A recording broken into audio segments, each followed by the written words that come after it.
Kaboom! That's my bomb at. It's the voice of the blockchain. Satoshi's big cousin, cryptography's finest. Champagne Crypto. Thank you for kabooming in. There it is.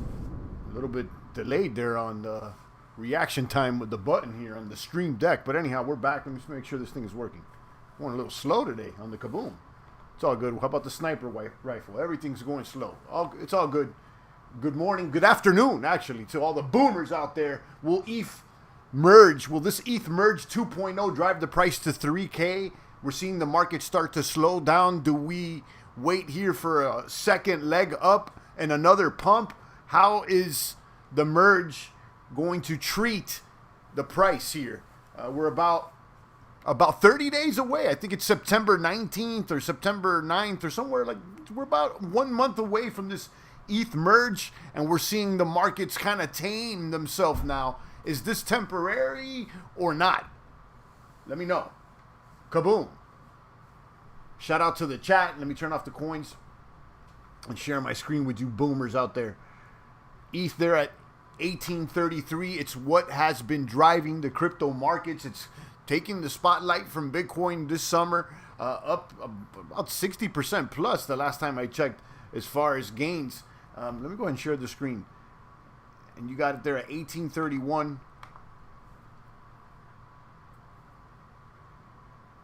And it's 30-day pump. Now it's at 36%. And that's, that's probably because, we didn't pump this week. So last week it was at about a 60% pump. Now it's down to 30-something%. And also it topped off to 2K. So we're seeing, like I said, the taming of the ETH and of the crypto prices all together here towards the end of the summer. So are we going to see 3K? I'm going to be honest with you guys. I don't know. But what I do think is that there's a good chance that we'll test 2,000 again, maybe 21 before the next move. And that's probably back down, if you ask me. I'm not sure if we're going to hit 3K. A 3K situation, in my opinion, would be about maybe after the merge, but not immediately after the merge. I'm saying maybe like somewhere in late November, or maybe, or early November, something in November, maybe, after like 30 days after the merge, maybe it'll start pumping.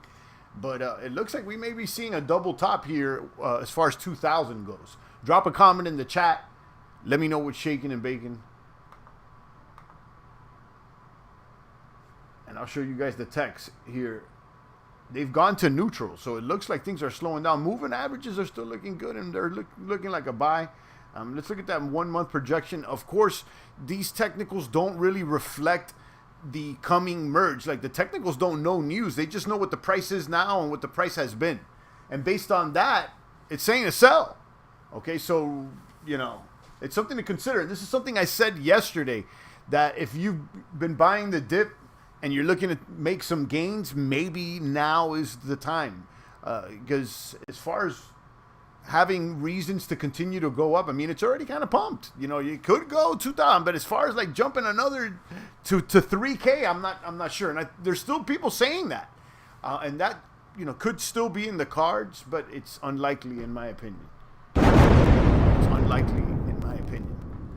And that's the 1 day projections now are neutral. and they're not even as good for BTC. So something to consider. How about BNB? They're the only other one that I'm really considering besides Bitcoin and ETH as far as the higher cap coins. I was going to say blue chip, but again, I'm not going to call it a blue chip. It's definitely got that promise, though. This is Bitcoin. Binance against BNB, no. But we got to see Ether against... Binance against Ether. Lucian says, hey, champ, what's up, Lucian? Lucian in the box, kaboom. There you go. My button is reacting now. There you go. At the beginning of the stream, this deck was kind of lagging there. It was some, what's the word? Latency. Now it's caught up. What was I looking for? BNB against ETH. How's it looking? Sell. And then against USDT, sell. Yeah. So right now, the only thing that's up on the fence here is still ETH. It's gone neutral against US dollar, and that's what's going on. And since it's neutral, I would say the same thing I said yesterday. This is only my opinion. I'm not your crypto daddy, although maybe I should be. If you're looking to take profits, this is not a bad time. Of course, it could go up a little bit more, but I'm not entirely convinced. Let's check out the headlines over here on CoinDesk. DeFi platform Acala stablecoin falls 99%.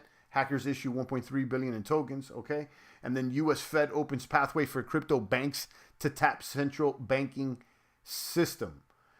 Wasn't there some more regulation that passed, or some sort of a memo that was sent out like a year ago that banks can custody crypto and they can do crypto business? Is this the same thing? It kind of seems like the same thing. We need to pump so people get back in hype mode, says Lucian. Absolutely. You know, it's going to come back around, but, you know, they got to get this inflation thing under control. And right now, Bitcoin and ultimately Ethereum are dependent somewhat on the legacy system. They've grown so big that they're dependent on the legacy system to a certain degree. So how cheap is money going to be, and is it going to flow back into crypto? That's the bottom line. We'll see. U.S. Fed opens pathway for crypto banks to tap central banking system. What's this? Again, something I feel like we've already gone through this, right? The central bank will create a 3-tiered system evaluating whether a financial institution should have access. Oh, like a full-fledged access to the system or whatever. So like an upgrade. Okay. Eventually, that's what's going to happen. You know, these banks, I see most banks offering crypto products in the future. They got to stay competitive, and, you know, just like most companies ended up getting a social media account and you know, going online or getting a website. If not, almost all companies got a website. Remember, there was a point that not every company had a website. Now it's like most companies have a website and a social media, and I think ultimately they're going to be Web3 as well. They're going to have crypto.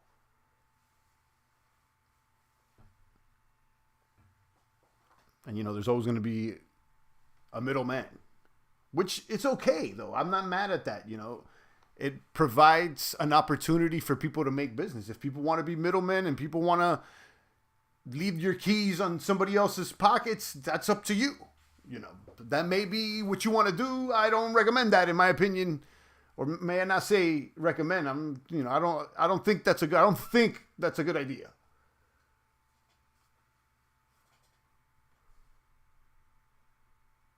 Boom. I had to skip the gym today. Took the little kiddies to the first day of school. Had to make sure I'm there. That's more important. First day of school is more important than one day gym day. Today was deadlift day, and I could have gone after, but, you know, I'm so in the habit of going at a certain time, and if I'm going to lift heavy, I got to do everything at the certain time. I don't want to be rushed, you know, or I don't want to come and try to make it up a few hours later. I'll do it tomorrow. I'll pull up on deadlifts tomorrow, and we'll be all good. But we took the kiddies there to the first day of school. There was a bunch of traffic on the streets. And ultimately, it went through smoothly, smooth as silk. So, you know, we got the little one, so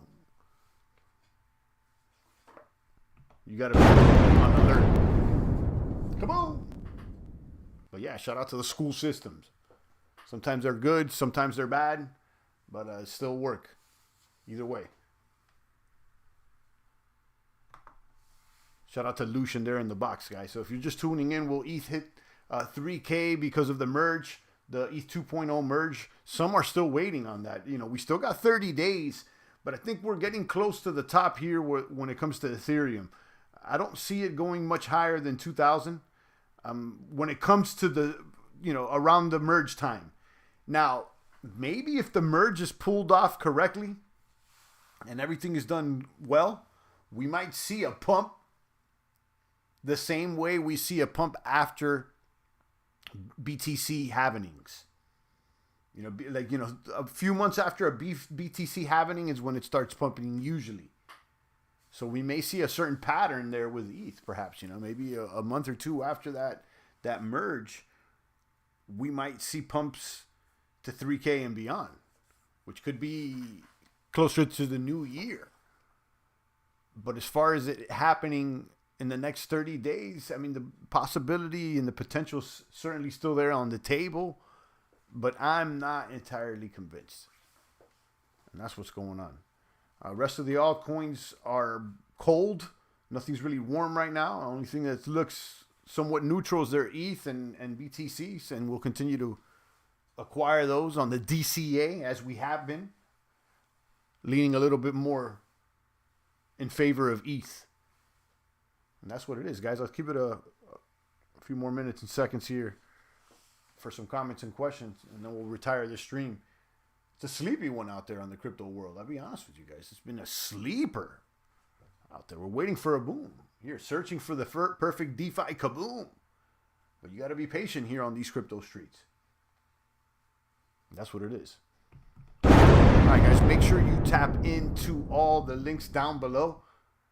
Champagne Gains link tree. Make sure you tap in. Make sure you're ready and locked and loaded for the potential opportunities that might come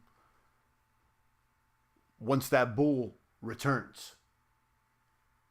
And what I mean by that is, you know, make sure you sign up to the exchanges. You got all your tools ready if you haven't. If you want to make sure you have all the tools and all the access. So when it's time, kaboom! You're ready. All right, guys. Stay strong. I'll catch you guys tomorrow. It's the voice of the blockchain, Satoshi's big cousin, cryptography's finest, Champagne. Thank you.